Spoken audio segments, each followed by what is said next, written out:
Welcome, my constant reader friends. I'm Tad, and this is Tad Reads Books and Stuff. All right, so we're finally at the end of August, and it's time to do my review of Everything's Eventual, 14 Dark Tales by Stephen King. Of course, this is part of my Shorty King Project, which I began at the beginning of the year, reading all of Stephen King's short story compilations in order, and we're finishing up Everything's Eventual. So we're going to talk about that, but first let me just get the housekeeping out of the way. I did finish also Thirsty Mermaids by Kat Lee.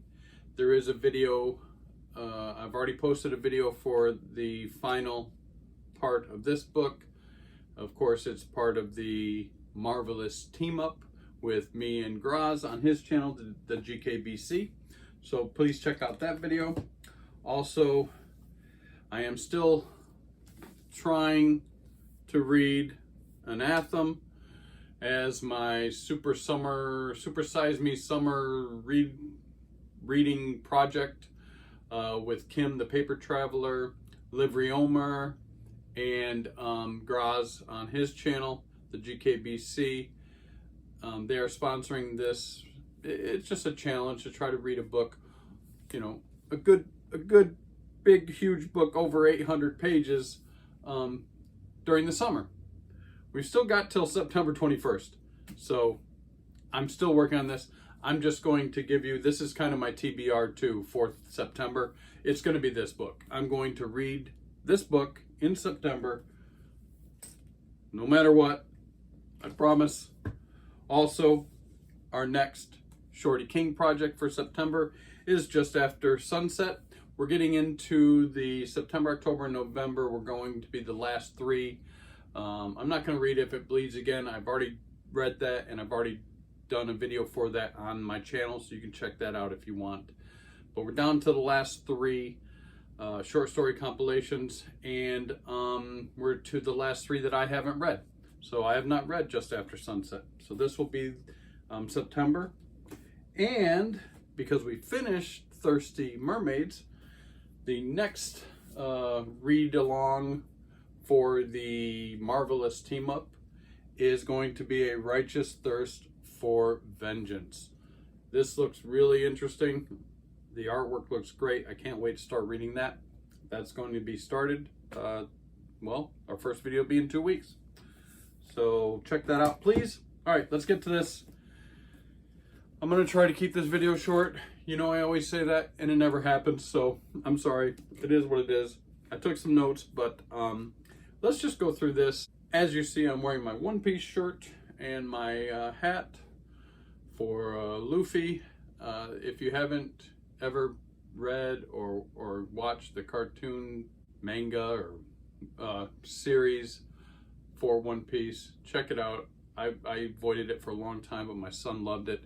I started watching it. It's goofy, it's different, but the live action TV series just started, and I started watching that, and it's freaking amazing. I loved it. The fight choreography is great. You gotta check it out. All right, anyways, back here. Everything's Eventual, 14 Dark Tales by Stephen King, originally published in 2002. My version has 459 pages. On Goodreads, it currently has a 3.97, a little bit under 4. And I gave it a 3. It's okay. But just to give you a spoiler, probably my least favorite so far. Not my favorite. This is actually my second time reading through this. I do love the cover. The cover art on this is fantastic. I really like this. I like that wraparound cover. I really got this book. We'll talk about it, why I actually, well, I got it because I'm a completionist, but there's other reasons. Let's start off. So there's 14 dark tales in this book. It's a little bit more approachable. It's not that long. Again, only 459 pages and only 14 stories. So you could just sit down, relax, and read, you know, a story an evening or something like that if you wanted to. Some are a little bit longer than others, but not bad at all as far as Stephen King goes. All right, let's start off with number one. Number one is the it's called Autopsy Room 4. This really is, I mean, it's nothing new. It's nothing original by Stephen King. It's a story of what if you woke up and you were on an autopsy table and you can't move, you can't talk, you can't blink, but you're still alive, but they don't know it. That's what this story is about. It's all right. It's pretty good. It was interesting. Number two, The Man in the Black Suit. Again, another classic kind of story, which you'll see, I think, runs through this whole book. It's a classic story of meeting the devil. It's about a young boy who is fishing in a creek on a very, very blisteringly hot summer day, and he meets the devil. A lot more to it, but that's basically what it's about. Number three, I liked it. It was okay. That's what I think about all these stories. I'm sorry. All that you love will be carried away. I don't know. I don't really understand this story. This is a story about a traveling salesman who, as he goes through traveling through the whole country, anytime he stops at a rest stop or you know, and goes to the bathroom, he carries a little notebook that he writes down these amazing sayings that he finds on bathroom walls. And he's in another hotel room and he's contemplating suicide. It's a strange story. Apparently, the one thing that I did like about these stories, and he does this a lot, Stephen King does this a lot, he will either at the beginning or the end of the story, or at the beginning of the book or the end of the book, he will give you a description of what he was thinking, you know, what his thoughts were leading up to writing the story, maybe a little bit about what the story is about. I like that. He does talk about that, you know, he loves driving. He's driven across to America, you know, to book shows and things. And he actually used to keep a notebook with some funny and weird or strange sayings that he found on bathroom walls. So it's just his outlet, I guess, for that type of story. I don't know. I wasn't my favorite at all. Next, number four, The Death of Jack Hamilton. This is a story, it's kind of a hard case,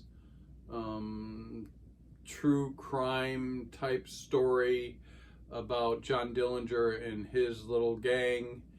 And Stephen King says that that's an era that he's very interested in.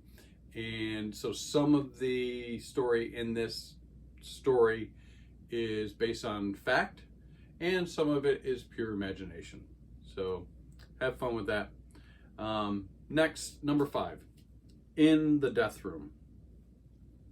So In the Death Room, again, these last couple stories for me seem like he's just something that he's read somewhere or was interested in. This is the story of a journalist basically being tortured in a specially built quiet room so nobody can hear what's going on in there. And it's taking place in South America by, he doesn't say a first name. I was going to say Pablo Escobar, but he doesn't really say Pablo. He says Escobar. The drug king's name is Escobar, and he's torturing this guy for information. And does he get out of it? What happens? That's what the story's about. Again, another kind of, I don't know, I didn't understand the story. It wasn't very scary. It was just, I don't know. Didn't like it. Next, sorry. Number 6, The Little Sisters of Illyria. That's why I bought this whole book. It's a Dark Tower story, and I was enthralled with the Dark Tower series at the time. Had to get this as soon as it came out because it had this Dark Tower story in it, and really good. It's a younger Roland. I mean, not a young boy, but younger than what takes place in most of the Dark Tower stories. So it's a little bit younger Roland, and he comes across this town, and he has some. I don't want to give it all away. It's probably the best story in the book, but he has some dealings with some vampires. I like it. Stephen King talks about that this story was meant for, was in a anthology put together by Robert Silverberg, and they wanted a story from the Dark Tower, and he really couldn't think of something, but then he started thinking about the Talisman, some of the stories in the Talisman. So actually the Talisman kind of informed this story and gave him the idea for this story anyways. So really good story, probably the best in the book, my favorite of the stories in the book. Number 7, Everything's Eventual, of course, the title story. Good story, good little story. Interesting though, this story, so I had an issue with, well, I didn't have an issue with it, but the Institute, I was contemplating, so which came first, the Institute or Stranger Things? I was looking at the dates and things like that, but really this story came first. This is a story that informs the Institute. It's very similar. It's not a kid in this instance. It's a young man though, and but I think it totally informs what later he ended up writing in the Institute. So check that out. It was a pretty good story. I kind of liked it. Number 8, LT's Theory of Pets. Oh geez, another story that I think just meandered a little bit too much. Didn't really have an ending. Again, a lot of these stories, really push forward that feeling that people have that Stephen King doesn't know how to end a story. A lot of these, I thought the endings were really weak, and that's maybe what made my enjoyment of this book not as much. But this is a story of these two married couples, and like it happened in my family. We went and rescued 2 kittens from a shelter, and then my wife's dog passed away, and we went and got another dog from we rescued a dog. And it's just funny how you get these pets, and the pets kind of will latch onto one or the other. One of the cats was really my cat, and one of the cat became my son's cat, and the dog that we rescued for her to kind of replace her dog that passed away latched on to me too. So it's weird, but anyways, do the pets cause these 2 people to get a divorce, or one disappear? I don't know. You have to read it. Tell me what you think. LT's Theory of Pets. Not one of my favorite stories. Number 9, The Virus Heads North. This is a cool story about a writer. He's a horror writer, but he's kind of a hack horror writer. And he's driving home after giving a speech and comes across a yard sale.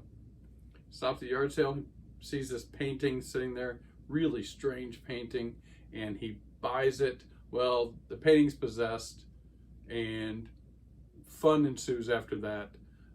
Not a bad story. Reading about Stephen King talking about it, he actually has that painting. His wife Tabitha had bought it for him. He couldn't remember birthday or Christmas or anything, but he said he had it on his wall in his office, and his kids hated it. They were scared of it. So, that's where that story came from. Cool story. It's a fun story. I liked it. Number 10, Lunch at Gotham Cafe.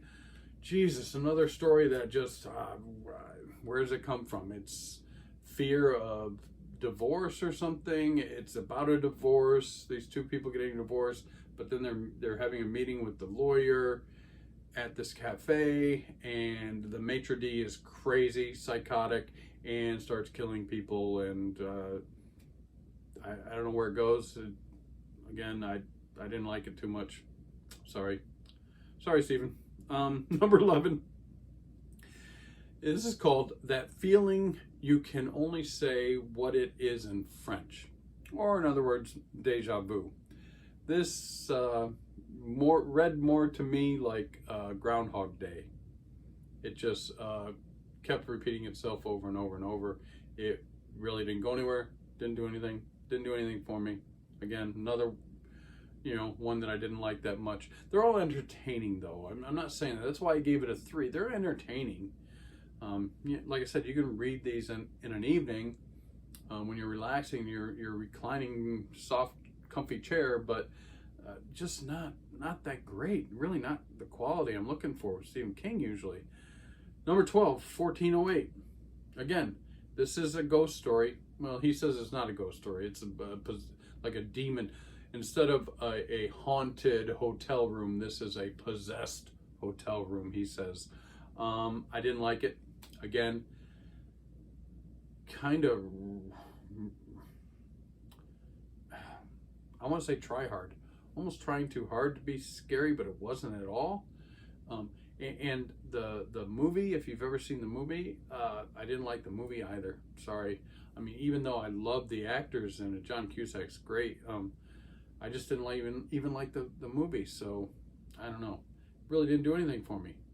The ending is the guy lives. Sorry, I give spoilers if you haven't read it, but everyone knows 1408. Not one of my favorite. All right, let's move on. 13, Riding the Bullet.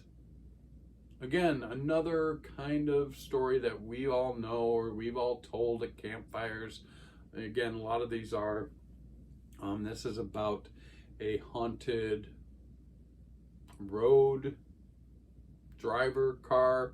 Normally we tell the story about the people driving the car and they see somebody hitchhiking on the side of the road and they pick them up and they're a ghost. This is just flip-flopped. This is a guy hitchhiking on the side of the road and a car stops and picks him up and it's a ghost driving that. And it's kind of like also a, kind of like A Devil Went Down to Georgia. Not that, but you know what I mean? Like meeting a demon and having to make a choice between one thing or another. This ghost or demon driving this car makes him decide one way or the other. I'm not going to tell you a lot about it. I will tell you that in the portion where Stephen King talks about this story, he does say that this story he was thinking about his mother and his mother passing away. So that's why he wrote this story.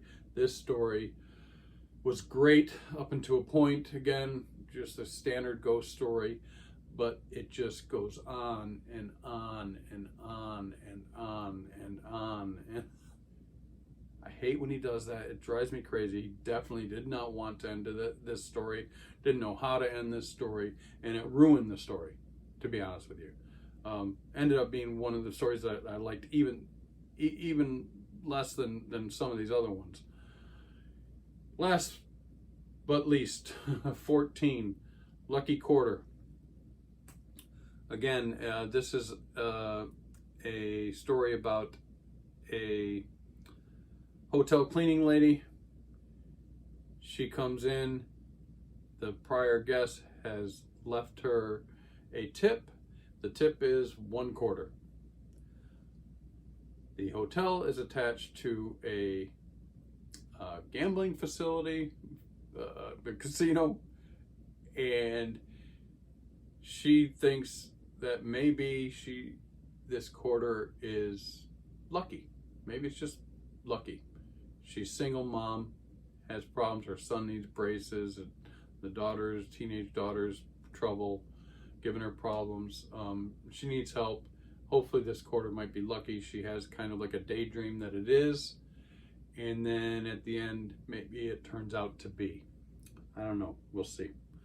All right, that's it. 14 stories. I guess you probably get the idea. I mean, I did give it 3 stars, like I said, but absolutely not my favorite compilation novel of any means by Stephen King. I hope the next three are better. You know, these do not stand up at all to the ones I've read prior. My opinion. Yours may vary. Please give it a read if you haven't. Again, it's easy. You can just sit down in the evening and read a story. No problem. All right, guys, that's everything Eventual. That's my TBR for September. I hope you enjoyed it. If you did, please like, subscribe, leave me comments. As always, until next time, peace out.